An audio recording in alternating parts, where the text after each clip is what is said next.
this is Josh Brown of Ritholtz Wealth Management, and I'm here with my friend Aaron Schumm. Aaron is the founder of Vestwell, which I think is the most cutting-edge platform for 401k within the advisory space. Would you say that's a fair description? Thank you. I appreciate it. It's a pretty good description. I'll let you say it for me, but I would tend to agree. So basically, Aaron launched Vestwell as a way to make the process of signing new 401k clients more efficient, offer a better product, offer a better service, and am I hitting like the high points pretty much? Yep. So I wanted to ask you, like, what is the need in this industry for a streamlined 401k solution like what you're doing, and what's the total opportunity size for advisors? Like, how untapped is this business? Yeah, so it's a massive industry, right? It's quite mature. It's been around 41 years now. 401ks have been around for 41 years. Yeah, 401ks have been around 78. So when we think about it, so starting at the top, it's massive, $28 trillion, right, sitting there. Now, I think 28 trillion in all 401k plans. 401ks, 403bs, IRAs, right? If you put in the kind of defined contribution style bucket, that encompasses that piece of it. And it's up a huge percent, like in the last 10 years even. It is. But one of the things that has not really been focused on is the underserved segment of the market, which we would classify as kind of an emerging corporate market. Let's call it sub $25 million in plan assets per plan. Okay. Now, in that bucket, that's actually 98% of defined contribution plans. 98%, right? So it's a pyramid. It's a pyramid, right? And that's so. But asset-wise, a little smaller. It's about a quarter of the total bucket, right? But in there, almost 90% of that is serviced through a financial advisor. But financial advisors tend to step back often in that space because it's difficult to scale, because you have to go in there, provide a value-added service, but make sure that you can do it and grow your. So that's what I said to you. Like I said, all right, we have, I don't know, 500 clients that might be potential to want to open a 401k or some version of a defined plan for their employees. They're a small business owner, but then it's like, this is going to be a $15 million plan. It's so much paperwork. You know, I don't have the resources to service the back office part of that, or we're not going to get a good enough deal from providers, right, where it's going to be so expensive to the client. And you looked at all those excuses when you were starting Vestwell, and you said, let's blow these things up one at a time so that every advisor, RIA, hybrid, whatever, can help their clients and build a great plan. Absolutely, right? So everyone needs access to a retirement plan, right? This is 75% of Americans. This is their only source of invested assets, right? So you have your 401k, your 403b, and hope and pray you have Social Security. Right. This is one piece of that we can control and put it in everyone's hands, but you have to do it at scale. So now, as an advisor, you're looking at your practice saying, okay, I want to service these people. But I don't have time, right? So we just broke down every aspect of that process and said, okay, where's the pain?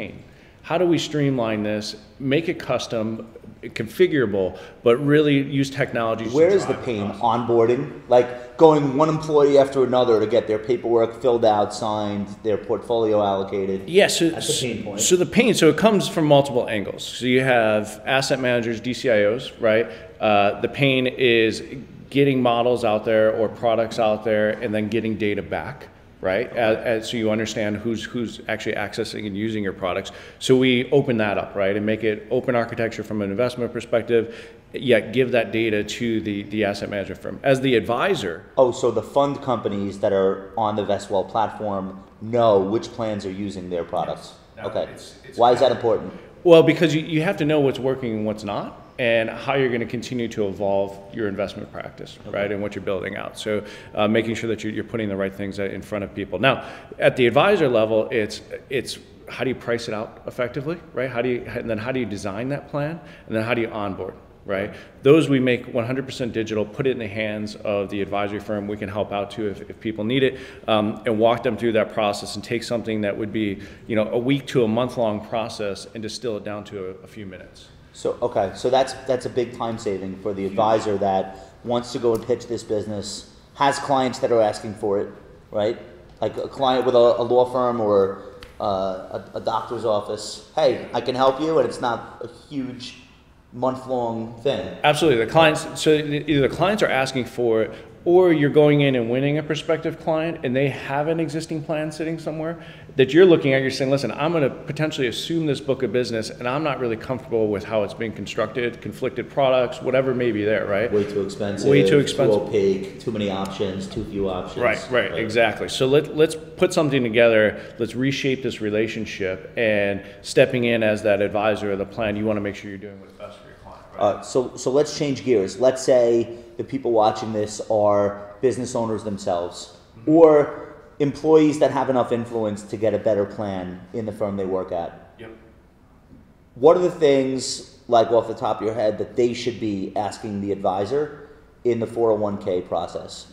Like, what should they know to ask? Yeah, so the first thing is the principal of the company or whoever is designing this plan or wanting to do it needs to understand what's the goal, right? Is it so I can save as much money as possible as the principal of the firm? Do I want to use retention for employees? Things like that, right? So because that will impact the plan design. Then it's, okay, what's this actually costing me? So wait, so if, let's say I'm the owner and I say, none of the other companies that do what we do in our geographic area offer a 401k.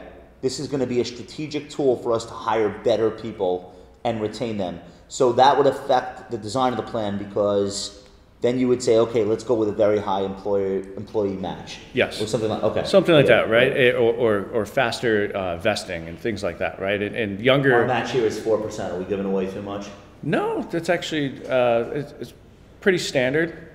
We do 6. That's great, though. We do 6. But can't afford 6. Yeah, I mean, it changes, right, over time, right? The goal is like, hey, let's find something that works.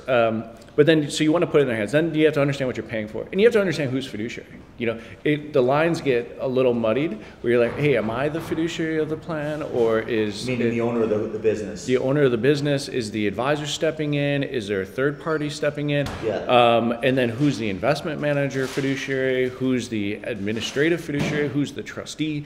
Right? Those things need to be spelled out, because if something goes wrong, and you always hope there doesn't, but if something does go wrong, you want to know who's responsible. Oh yeah. Who's going to help change? I think don't you think that's one of the biggest sources of trepidation for business owners is, I don't want to go down that road, it's too much responsibility. They heard about someone else getting sued or something, like. I mean, there is that fear, right? And it's, how do you lift off that fear? And that fear can be lifted by having a trusted advisor walk in the door and say, I'm going to take care of this for you, and I'm going to put something in your hands that is comfortable and secure for you. Okay. So it's a huge value add. And then, and then breaking out the line items, you want to make sure it's not conflicted, right? Is this advisor being compensated by some back end, by the fund company, for selling their funds, right? Those things, that's a lawsuit waiting to happen. So you want to make sure it's very not clear. waiting to happen. They're happening all the time. That's true. Right. That's true.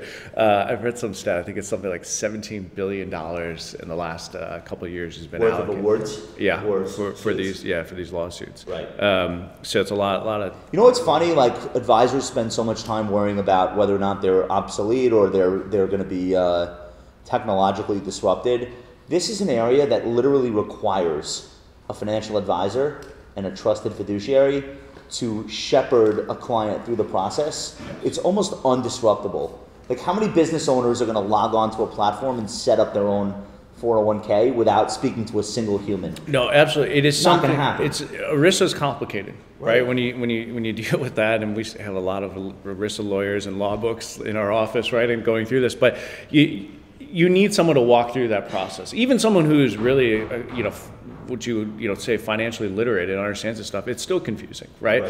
So, and it is still something that's ultimately sold, right? You don't wake up in the morning and say, I'm going to go buy a 401k and figure it out, right? And a lot of this is conversational as the advisor, figuring out what's best suited for your clients, and let's give them something that works.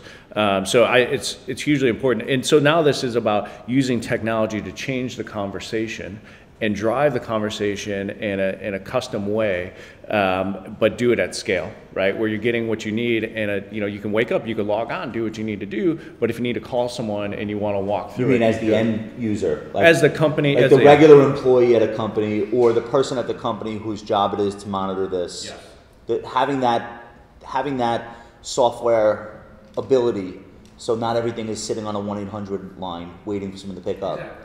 So you're empowering people to, I don't want to say take more control, but just have a better idea of how to log in, how to see what's going on. Yeah, make it consumable. Right. All right. So now let's say I'm a financial advisor and I have like 50 different options to choose from for my next presentation to a client that wants to set up a corporate retirement plan. What sets Vestwell apart from all of the other vendors that I could walk in the room with?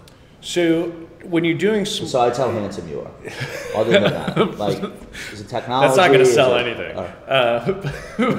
But you walk in and basically figure out, okay, the motivating factors that we discussed, right, for the client. But then there's the plan design aspects, right? And if they have an existing plan, a lot of it is walking through that existing plan, figuring out, is this still relevant with the evolution of the business that you're working with? Right. Is this something that you want to make sure is there, or is it something that's protected? Because you can't necessarily downgrade the plan, right? So there's protected plan provisions. You can make a plan better. You can make a plan. Can't make it worse. Can't make it worse, right? So not many advisors are trying to make a plan. No one's trying to do it, but it can happen accidentally if you're not careful what you're doing. What would make a plan worse? Making the menu options of the funds more expensive, or limiting choice to a greater extent? Yeah, limiting choices. If you bring in other share classes that are not equivalent to what you brought in before, it could be so there's a lot of ways to screw things up. Absolutely, and there's a lot of variables. So now you need a process to walk through that, make sure that you're checking the right boxes, and we use the technology to help in that process,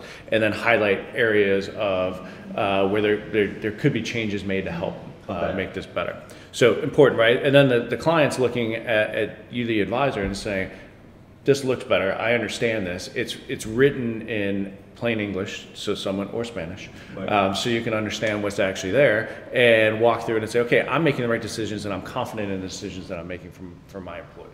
Okay, so now, full disclosure, I am on the advisory board of Vestwell, and I've been with you guys almost since the beginning. Yes. You're blowing up. Like, you guys are, how many people now? So we are 41 now. When did you found the firm? So we founded it in 13? the end of 16. Oh, 16. Yeah, wow. we've been live a little over a year. We did kind of friends and family and built it, but really pushed it starting January of 18. Okay. And it's just taken off like a rocket ship. It's awesome to watch. I mean, that's the story of fintech in general, but you're like a real success story within a lot of success stories. So it's I cool. appreciate all the support, and it's been great to see the eyes kind of light up when they access the platform or use it, and they're like, wow, this is what I've been waiting for. Because I get excited because I get to wake up every morning and help every person we touch, right, from the employee through the advisor, and make sure that everyone's aligned in what we're trying to accomplish, and it's a lot of fun and do the right thing for people. And then ultimately our goal, we want to help close the retirement savings gap in the country, right? So and it's going to happen through technology. And if, as the advisor, advisors need technology to be successful, right? And make sure that they're going to be there. So, dude, you're killing it. What do you want to plug? What do you want to plug? What do you want to send people to? Vestwell.com? Yeah, Vestwell.com. Reach out to us. You can email me, Aaron@Vestwell.com. Crazy? Dude, thousands of people are going to watch this. Totally fine. Put your phone number. I'm not going to put my phone number out there. Listen, go to Vestwell.com. Make sure you say hi to Aaron on his email. He wants as many as you can send, and we'll talk to you soon. Thank you.